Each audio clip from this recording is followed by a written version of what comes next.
They are so annoying, I just cannot believe they exist. Why can't we get rid of all of them? Moline, Illinois, what a place it is. It is not for everyone, but it does have some great things as well.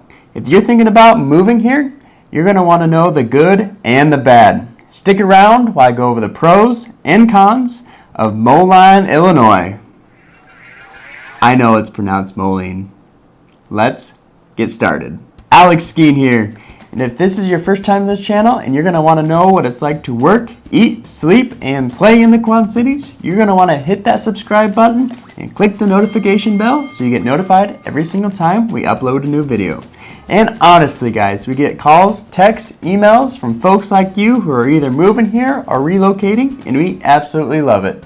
So if you're thinking about doing just that, give us a call, send us a text, heck, send the Pony Express if you want to. We're here for you. I have come up with this list of pros and cons of Moline, Illinois. Most of the items on this list are pretty benign, but there are some more serious ones that you really want to consider before moving here. And you're going to want to stick around for my last con, as it is the one that could be the most serious and potential health issue for you and your family. I like to be a pretty positive person, so I'm going to start out with my pros. My first pro is kind of going back to my roots. I grew up in a small town of about 1,500 people, so I really like that atmosphere. Now, Moline has about 40,000 people, and the surrounding area has about 500. So that's pretty big compared to what I'm used to, but what I really like is that even though it has a lot more population, it still has that small town feel. You can know your neighbors, you can really understand what the community is all about, but you have the options of something that's in the bigger town. You have things like the Bass Street Landing, the concert series there. You have entertainment venues like the Tax Slayer Center. So if you're looking for something to do, you can find it. If you're wanting to move Moline, just know it does have that small town vibe with the big city life as well. My list of pros as well is my number 2 pick. My number 2 pick is our international airport. I say that kind of jokingly because it technically is an international airport, which means it goes to Mexico and Canada.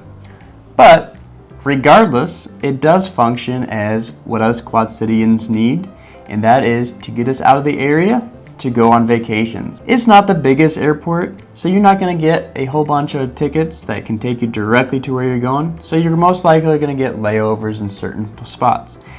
Most likely, you'll go to Chicago or Denver, depending on where you're going in the country. It's a great benefit to have, it's a good option, and it saves you not having to drive clear to Chicago, which is about 2.5, almost 3-hour drive, pay the parking fees, pay everything else that you need to get there, and then have to drive back when you get back from your vacation. Trust me, it's worth it to go through Moline.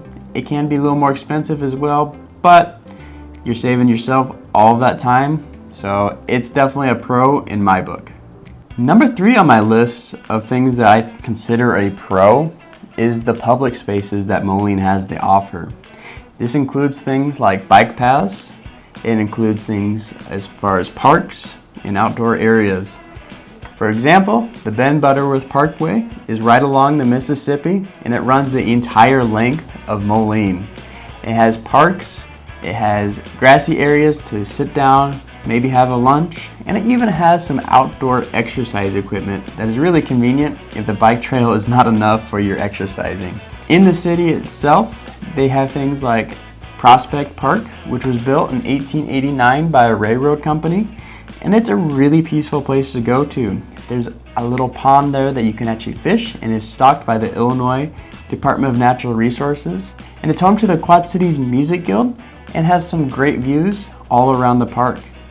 And then last but not least is Sylvan Park, which is right into the Mississippi, and it is an island. Now, it wasn't always an island. It used to be a peninsula, but back in the 1800s, they dug a trench straight through that peninsula and made an island. They did that to have a hydroelectric dam to power the first lights in Moline themselves. So it has some cool history going on there, and it's definitely worth going to as it has some great bike paths, although the factory of an old steel mill is still there, so it's a little bit creepy, but if that's something you're into, it's definitely worth checking out. What do you guys think so far? Is this being helpful to you? Hit that like button so I know that you're getting some use out of this video. My number 4 pro is the traffic in the area. You can pretty much get anywhere in town within about 20 to 25 minutes. And that's not just Moline, that's the entire Quad Cities area. So if you're on one side of Moline and you want to go clear across the river into Davenport, it's probably going to take you 20-25 minutes. So if traffic is a big issue where you're at, maybe Moline in the Quad Cities is a place you want to be because we don't have a huge issue. I was just talking to a friend the other day about this, and he was talking about the traffic that was a traffic jam in the area.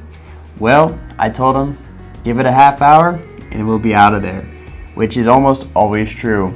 If your work is flexible, maybe think about staying around a half hour later in the traffic. Will be easy going. Number 5 on my list is the John Deere headquarters. Now, they make some mighty fine tractors if you ask me, but there's some haters.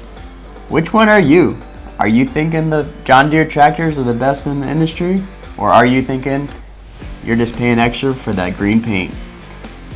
Regardless, they are a staple in the Moline community, and they are the largest employer in the Quad Cities, employing over 6,400 people just locally.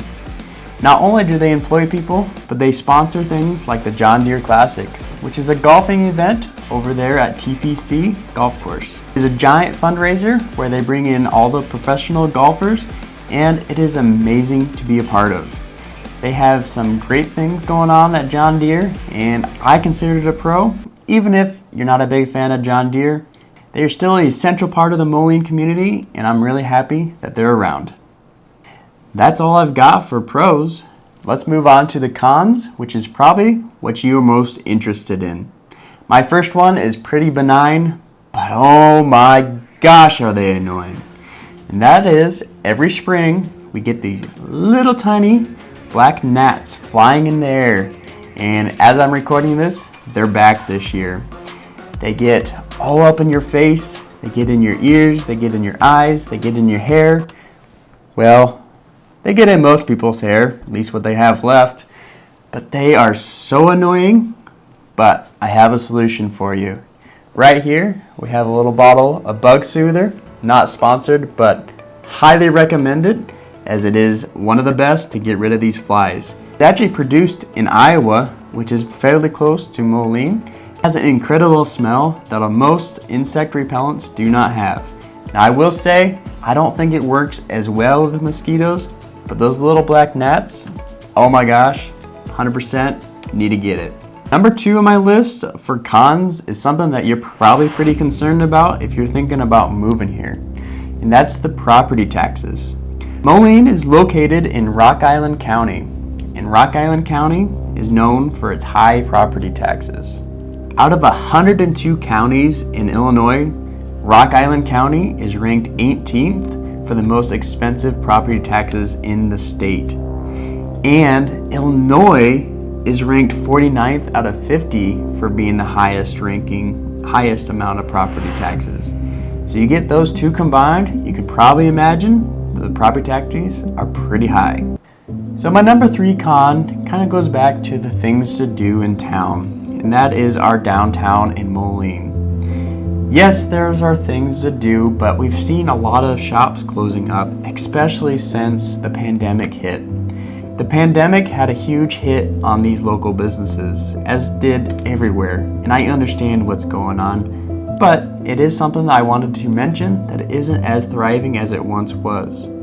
But there are still things like Bass Street Landing, where they have the summer concert series where you can go down and enjoy yourself, and things like Lemongrass Restaurant, one of my favorites in the Quad Cities. It's located in Moline. Highly recommend it if you really like Thai food. I think it will come back, but only time will tell. Number 5 on my list of cons is the public transport. It is something that does exist in Moline, don't get me wrong, but for a city, it's really not that substantial, so most likely you're going to be needing a car when you move here. And with the way things are going right now in 2022, gas prices are up, So you might need to think about moving to Moline if you're worried about the gas prices and having to purchase a car if you don't already have one, because the public transportation system in Moline, like I said, is really not the best. I am so glad you guys stuck around for my last con, as it could be the most serious health risk to you and your family. And that is the lead pipes that the city of Moline still has running their supply lines into your home. Yeah, you heard me right. It is lead pipes. Now they know it's a problem and they are working on a solution. In summer of 2021, they started the program to start replacing a lot of those pipes. They estimate that there's about 15,000 pipes, and of those pipes, about 5,000 of them need to be replaced. So it's not going to be an overnight fix, but I really wanted to let you guys know about this because this could be a major turnoff for Moline. Thinking about moving to Moline, Illinois? Check out this video here to help you make that decision.